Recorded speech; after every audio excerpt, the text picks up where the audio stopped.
राधे राधे। जय श्री कृष्णा, जय श्री हरि। नमस्कार दोस्तों, मैं सुप्रिया मिश्रा स्वागत करती हूँ आप सबका अपने चैनल पर। आज हम माघ शीश माह के अगहन मास की कथा का अध्ययन करेंगे। कथा के पड़ाव पे हम पहुँच चुके हैं। आज की कथा 5वां अध्याय आप सबके बीच लेकर आए हैं। कृपा पूर्वक ध्यान से सुने और चैनल पे नए हैं तो सब्सक्राइब करें।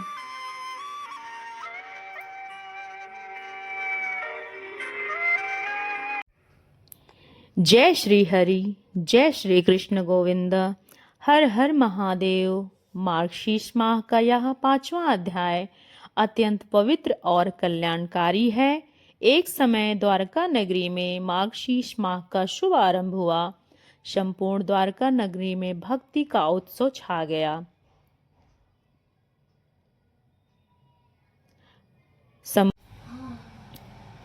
रुक्मिणी जी ने भगवान श्री कृष्ण से निवेदन किया, स्वामी, आपने गीता में कहा है कि महीनों में मार्गशीर्ष हूँ, कृपया इसका रहस्य हमें बतलाएं। भगवान मुस्कुराए और बोले, प्रिय रुक्मिणी, यह महीना आत्मा की जागृति का समय है। जब ब्रह्मांड में ऊर्जा शुद्ध और शांत होती है, तब यह महीना शुरुआत होता है। सृष्टि की रचना भी इसी काल में प्रारंभ हुई थी और ब्रह्मा ने इसी समय ओम का उच्चारण किया था। इस कारण यह महीना मुझे सर्वप्रिय है।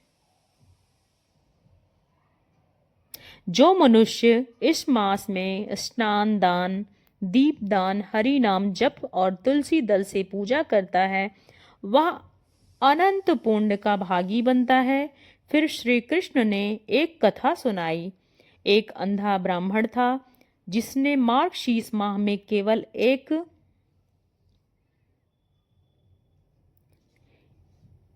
तुलसी दल अर्पित किया।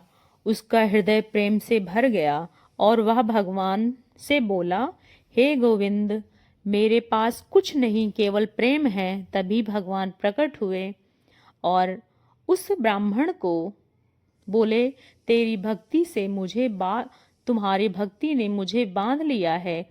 उसी क्षण ब्राह्मण की आंखें का अंधकार मिट गया। वह आनंद से झूम उठा। श्री कृष्ण बोले, जो इस मास में भक्ति करता है उसका अंधकार मिट जाता है। भगवान ने आगे महाराधा रानी का मार्गशीर्ष व्रत कथा सुनाई। प्रिय राधे ने 12 दिनों तक केवल तुलसी जल और मेरा नाम लेकर ही तप किया था। उनके उस प्रेम से संपूर्ण ब्रजमंडल और भक्ति का प्रकाश फैल गया। तब से यह महीना राधा कृष्ण का प्रिय कहलाया। श्री कृष्ण ने कहा, जो ब्रह्म मुहूर्त में उठकर स्नान करता है, दीपदान करता है और एक दूसरे की सेवा करता है, वह मेरे लोक को प्राप्त होता है। उन्होंने यह भी बताया कि एक दरिद्र ब्राह्मणी ने इस मास में दीपदान किया और कहा, हे गोविंद, मेरे घर में चाहे अंधकार रहे पर दूसरों में प्रकाश पहुँचे। भगवान उसकी भावना देखकर बहुत खुश हुए और उसे आशीर्वाद लेता है, उसे विष्णु लोक का प्राप्त होता है। श्री कृष्ण बोले, जो इस कथा को सुनता है, श्रवण करता है, वह परम धाम को प्राप्त होता है। इस समय द्वारका नगरी में हरे कृष्ण हरे राम की ध्वनि गूंज उठी।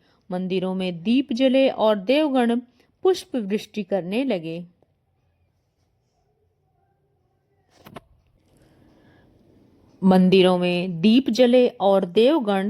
पुष्प वृष्टि करने लगे। इस प्रकार मार्गशीर्ष माह का 5वां अध्याय हमें यह सिखाता है कि सच्ची भक्ति बाहरी साधनों से नहीं बल्कि हृदय की पवित्रता से होती है। जो इस माह में प्रेम पूर्वक भगवान श्री कृष्ण श्री हरि का अध्ययन करेगा, स्मरण करेगा, भगवान उसके जीवन में सदैव प्रकाश और शांति बनाए रखेंगे। श्री कृष्ण परमस्तु। हरि नाम संकीर्तनम की जय। मार्गशीर्ष माह की जय। एक बार द्वारका में रुक्मिणी जी ने भगवान श्री कृष्ण से निवेदन किया, प्रभु आपने कहा था कि मार्गशीर्ष माह आपका अत्यंत प्रिय है, क्या यह इस जन्म में भी हर जन्म में अत्यंत प्रिय रहेगा?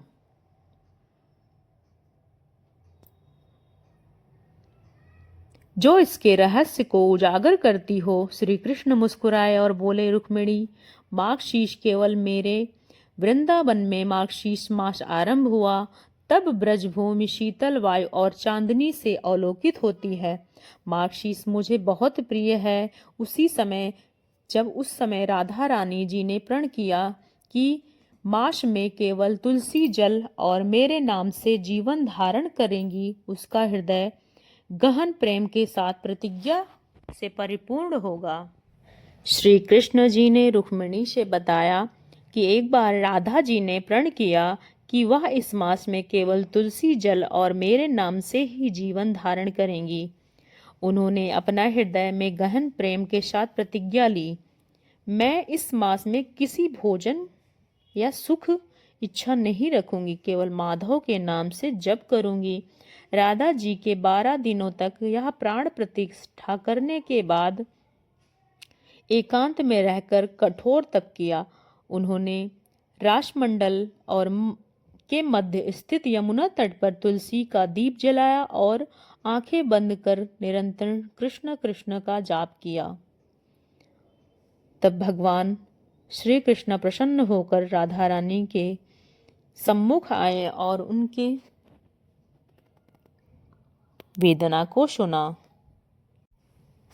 श्री कृष्ण एक ऐसी दिव्य शक्ति हैं जो हम सबको भी महान प्रतीत होती है। उसी क्षण एक गूंजती हुई आवाज आकाश में प्रतिध्वनित हुई और देवताओं ने, यह ज्योति मेरी है, इस सृष्टि का आदि और अंत हूँ। जो मेरे इस स्वरूप का आदि का अंत खोज लेगा वह इसी समय